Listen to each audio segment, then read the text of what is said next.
दोस्तों नमस्कार। कन्या राशि वाले मेरे मित्रों, हम चाहते हैं कि आपका घर खुशियों से भर जाए। धन की तंगी, आर्थिक परेशानी क्या होती है आपको पता ही न चले। आपके घर का माहौल बेहद पवित्र और प्रेमपूर्ण रहे, जिसके लिए हम लगातार मेहनत करते हैं और आपको रोज एक ज्ञानवर्धक वीडियो उपलब्ध कराते हैं। इसके लिए हम आपसे बस इतना चाहते हैं कि आप हमारे हर एक वीडियो को पूरा देखा करें, क्योंकि हमारे वीडियो में केवल और केवल आपके लिए जीवन उपयोगी बातें होती हैं और ज्ञान होता है।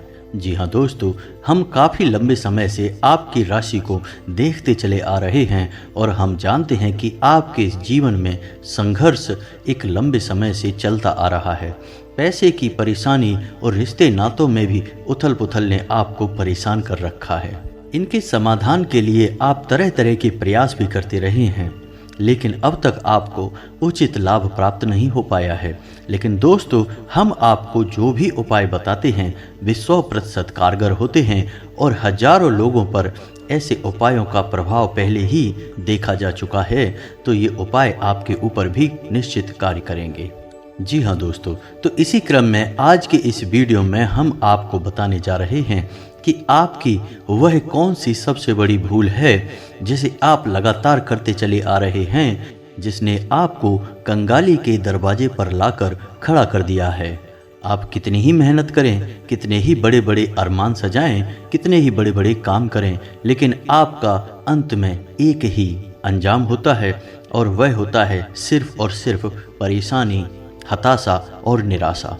जी हाँ दोस्तों, संघर्ष क्या होता है, परेशानियों से जूझना और आगे बढ़ना क्या होता है, यह कोई आपसे सीखे, क्योंकि भगवान ने आपको कुछ ऐसा हुनर दिया है कि आप बड़ी से बड़ी परेशानी में भी हिम्मत से काम लेना जानते हैं और आज नहीं तो कल उन परेशानियों से जूझकर बाहर निकलना भी आप जानते हैं। कुल मिलाकर कहा जाए तो आप एक मेहनती, सहनशील और आशावादी इंसान हैं। ऐसे में आपको सही मार्गदर्शन की बहुत आवश्यकता होती है। जी हाँ दोस्तों, आपकी राशि के जातकों में यह विशेष हुनर पाया जाता है कि ये हर एक कार्य को अपने तरीके से करना पसंद करते हैं और इनके अंदर आत्मनिर्भर बनने की एक अजीब सी ललक होती है। जी हाँ दोस्तों, ये बेशक किसी के यहाँ नौकरी करते हों, चाहे अपने जीवन यापन के लिए वह एक मजबूरी समझकर करते हों, लेकिन अंत में इनके मन में एक छोटी सी ललक यह बनी रहती है कि आज नहीं तो कल इनका खुद का कुछ न कुछ बड़ा या छोटा जैसा भी होगा कारोबार अवश्य होगा, जिसके मालिक ये स्वयं होंगे। जी हाँ दोस्तों, और इसी चक्कर में आप लोग कई बार ऐसे ऐसे कार्य कर जाते हैं कि आप बड़ी परेशानियों को मोल ले लेते हैं, लेकिन आप उन परेशानियों से लड़ना अच्छी तरह से जानते हैं और आप अपनी परेशानियों की जिम्मेदारी स्वयं पर लेना पसंद करते हैं। किसी को अपनी तकलीफ़ों में शामिल करना आपको पसंद नहीं। जी हाँ दोस्तों, आपके जीवन में कई बार ऐसे मौके आए हैं जब आप अकेले में अपने आंसुओं को लेकर बैठे हैं, लेकिन जब आप सबके सामने जाते हैं तो आपके चेहरे पर एक मुस्कुराहट ही होती है। इससे लोगों को कभी यह अंदाजा ही नहीं लग पाता कि आपके मन में क्या चल रहा है, आप किस भयंकर युद्ध से लड़ रहे हैं। जी हाँ दोस्तों, तो ये तो थी आपके जीवन के संघर्ष की छोटी सी एक झलक, लेकिन दोस्तों आपके जीवन का संघर्ष अब आने वाले समय में बहुत जल्दी समाप्त होने जा रहा है। जी हाँ दोस्तों, अब ग्रहों ने कुछ ऐसे योग बनाने शुरू कर दिए हैं कि आने वाला 1 से 1.5 साल का समय ऐसा रहेगा जो आपके जीवन में बड़े क्रांतिकारी बदलाव लेकर आएगा। लेकिन दोस्तों, हम आपसे फिर भी एक बात कहना चाहेंगे कि अंत में चाहे ग्रह नक्षत्र हों, चाहे भगवान की ही कृपा क्यों ना हो, लेकिन मेहनत तो आपको ही करनी होगी, प्रयास तो आपको ही करने होंगे। अगर हाथ पर हाथ धर कर बैठ जाएंगे तो कोई भी आपका साथ नहीं दे पाएगा। इसी क्रम में दोस्तों, आपको अपने जीवन में कुछ न कुछ छोटे छोटे उपाय भी आजमाते रहने चाहिए, क्योंकि उपाय से हम अपने आसपास के ऊर्जा के वातावरण को शुद्ध करते हैं, स्वच्छ करते हैं। जी हाँ दोस्तों, तो इसी क्रम में आज के इस वीडियो में हम आपको बताने जा रहे हैं आपकी वह भयंकर गलती जो आपको भयानक नकारात्मकता की ओर ले जाती है। जी हाँ दोस्तों, यह ज्ञान आपके पूजा घर से जुड़ा हुआ है। आपके पूजा घर में कुछ ऐसी चीज़ें होती हैं जो आपके घर में आपके जीवन में नकारात्मकता का प्रवेश करवाती हैं, जिनके हमारे पूजा घर में होने से हर प्रकार से हमारे आसपास नकारात्मक वातावरण बन जाता है। खास तौर से हमारे घर का वातावरण बहुत ही अशुद्ध हो जाता है। यह नकारात्मकता इस हद तक बढ़ जाती है कि आपस में झगड़े होने लगते हैं, लोगों में आपसी प्रेम कम होने लगता है और सबसे बड़ी बात यह है कि घर में हमेशा हमेशा के लिए आर्थिक तंगी या यूं कहें कि दरिद्रता का वास हो जाता है।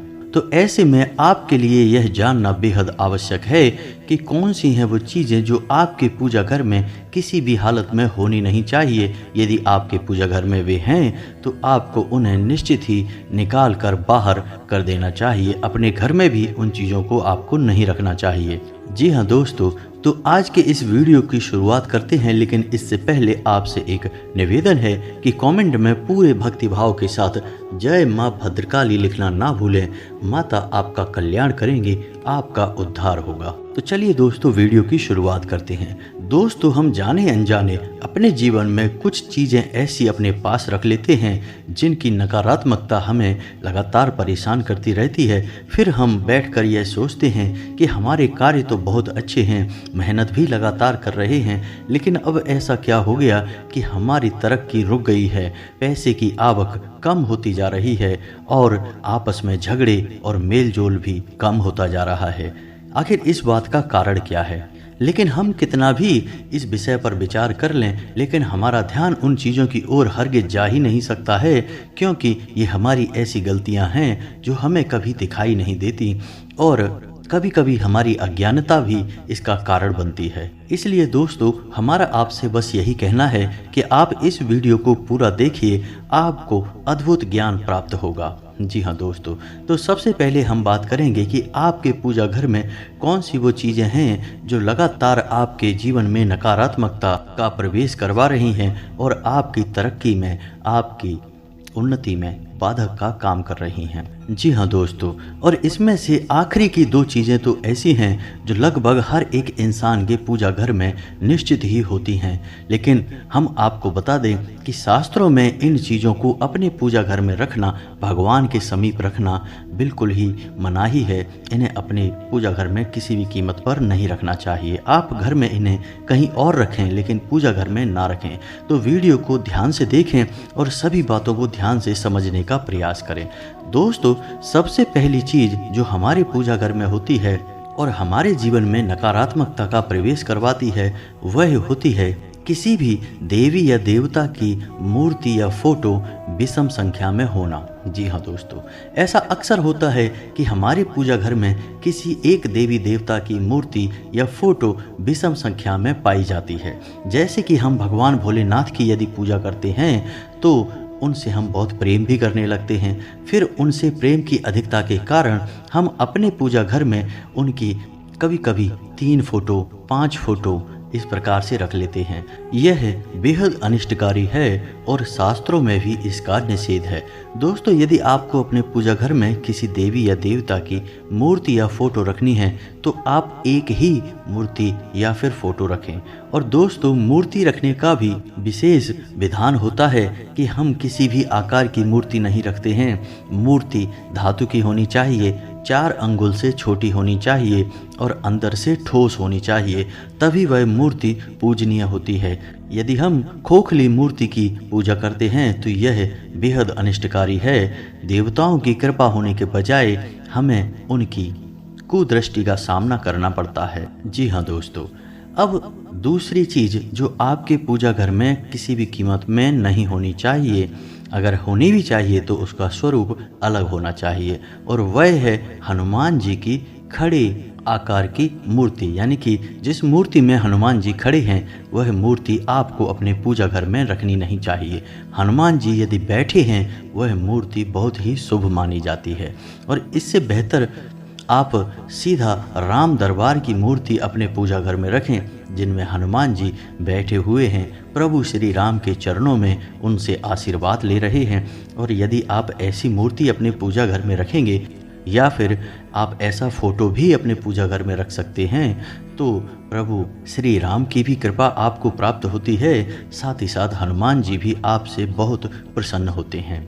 जी हाँ दोस्तों, तीसरी चीज अब ध्यान से सुने, जो कि अक्सर हर एक इंसान के पूजा घर में पाई जाती है लेकिन इस रूप में नहीं होनी चाहिए, और वह है चावल। दोस्तों, शास्त्रों में चावल को अक्षत कहा गया है और पूजा पाठ में बेहद शुभ माना गया है। ऐसे में यदि चावल आपके पूजा घर में हैं तो कोई समस्या नहीं, लेकिन यदि चावल टूटे फूटे हैं तो बेहद अनिष्टकारी हैं। जी हाँ दोस्तों, किसी भी देवी देवता की पूजा पाठ में चावल टूटे हुए नहीं चढ़ाए जाते हैं। यह बेहद अनिष्टकारी होते हैं, इससे देवता नाराज होते हैं। तो आपको चावल अपनी पूजा घर में यदि रखना है तो आप देख लें कि चावल टूटे फूटे ना हों। संपूर्ण आकार के चावल ही अपनी पूजा घर में रखें, और चावल की जो डिब्बी आप अपनी पूजा घर में रखें उसे पूजा घर के बजाय दूसरी किसी अलमारी में रख लें तो ज़्यादा बेहतर होगा। जी हाँ दोस्तों, और चावल के रखने का भी शास्त्रों में एक विशेष विधान है कि यदि आपको अपनी पूजा घर में चावल रखने ही हैं तो सबसे बेहतर यह होगा कि आप हल्दी से रंगे हुए चावल अपनी पूजा घर में रखें। यह बेहद शुभ फलदायक होते हैं, और जब भी आप ऐसे चावल किसी भी देवी या देवता को चढ़ाएंगे तो आपको उनकी विशेष कृपा प्राप्त होगी। जी हाँ दोस्तों, अब चौथी चीज़, जैसा कि हमने आपसे कहा था कि हर एक इंसान के पूजा घर में यह देखने को अक्सर मिल ही जाती है, लेकिन यह बहुत ही अनिष्टकारी होती है, और वह होती है उनके पूर्वजों की कोई फोटो या फिर कोई प्रतीक चिन्ह जो कि वे प्रेम के वशीभूत होकर पूजा घर में रख लेते हैं। जी हाँ दोस्तों, यदि आप अपने पूजा घर में अपने पितृ पूर्वजों की कोई फोटो या फिर उनका कोई प्रतीक प्रेम के वशीभूत होकर रख लेते हैं तो यह बेहद अनिष्टकारी होता है। दोस्तों, शास्त्रों में इसकी सख्त मनाही है। ऐसा करने से भगवान आपके पूजा घर को छोड़कर चले जाते हैं, आपके घर को भी छोड़कर चले जाते हैं, और आपके घर में प्रेत बाधाएं शुरू हो जाती हैं। जी हाँ दोस्तों, आपके बनते हुए काम भी बिगड़ना शुरू हो जाते हैं।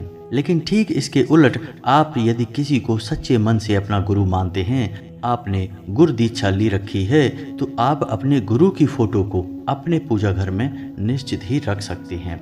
लेकिन हम आपसे यह कहेंगे कि भगवान के समकक्ष अपने गुरु की फोटो को भी ना रखें।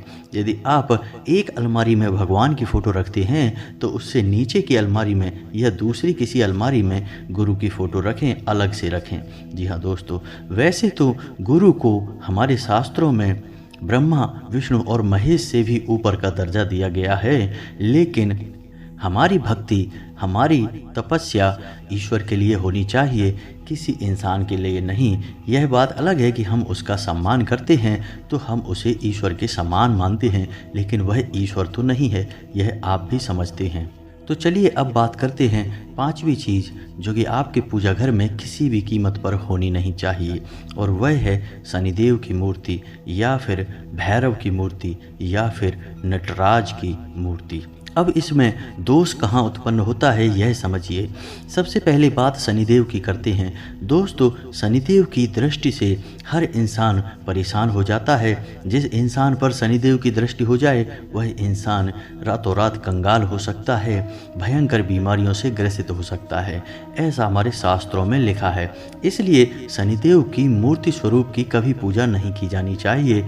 शनिदेव का शिला स्वरूप ही हमेशा पूजनीय माना जाता है, क्योंकि मूर्ति स्वरूप से जब भी आप दर्शन करने जाएंगे तो शनिदेव की दृष्टि आपके ऊपर पड़ेगी, और शनिदेव की दृष्टि जब आपके ऊपर पड़ेगी तो हो सकता है कि आपको इसके दुष्परिणाम भी सहने पड़े। जी हाँ दोस्तों, इसलिए शनिदेव की किसी भी प्रकार की मूर्ति अपने घर में और पूजा घर में कहीं पर भी रखना वर्जित है। इसी प्रकार दोस्तों, नटराज की मूर्ति भी भगवान भोलेनाथ का ही स्वरूप है, लेकिन यह उनका उग्र और रुद्र स्वरूप है। जब हम ऐसी फोटो या मूर्ति अपने घर में रख लेते हैं तो हमारे घर में एक नकारात्मक वातावरण उत्पन्न होने लगता है, आपस में झगड़े बढ़ने लगते हैं और बीमारियों का घर में प्रवेश भी हो जाता है। इसी प्रकार दोस्तों, भैरव की मूर्ति भी अपने घर में नहीं रखनी चाहिए, क्योंकि भैरव तंत्र के देवता हैं और तांत्रिक शक्तियों को अपनी ओर आकर्षित करते हैं। तो हो सकता है कि आपने भैरव की मूर्ति अपने पूजा घर में रख ली तो आपके घर में कोई नकारात्मक ऊर्जा भी आकर्षित हो जाए। क्योंकि भैरव को इस बात से कोई फर्क नहीं पड़ता कि उनका भक्त नकारात्मक है या सकारात्मक है, वे तो बस अपने भक्त की हर एक इच्छा को पूरी करना जानते हैं। इसलिए शास्त्रों में इस मूर्ति को भी अपने घर में रखना वर्जित माना गया है। दोस्तों, अब आप हमें कमेंट करके बताइए कि आपके पूजा घर में इनमें से कौन कौन सी चीज़ें रखी हुई हैं और आपने उन्हें घर से बाहर निकालने का, अपने पूजा घर से बाहर निकालने का मन बनाया है या नहीं। इसी के साथ साथ दोस्तों, यदि आपको इस विषय पर वीडियो चाहिए कि आपके पूजा घर में ऐसी कौन सी 5 चीज़ें होनी चाहिए जिससे आपका जीवन स्वर्ग के समान महक उठेगा और आपके हर एक कार्य में आपको सफलता प्राप्त होगी। जी हाँ दोस्तों, आपका जीवन स्वर्ग बन जाएगा। ऐसी कौन सी 5 चीज़ें हैं? तो आपको यदि वीडियो चाहिए तो आप कमेंट करके हमें बताएं, हम इस विषय पर भी आपको वीडियो जल्द से जल्द बनाकर दे देंगे। इसी के साथ साथ आज का वीडियो समाप्त करते हैं। कमेंट में पूरे भक्ति भाव के साथ जय माँ भद्रकाली लिखना ना भूलें। माता आपका कल्याण करेंगी। मिलते हैं अगले ज्ञानवर्धक वीडियो में, तब तक के लिए धन्यवाद।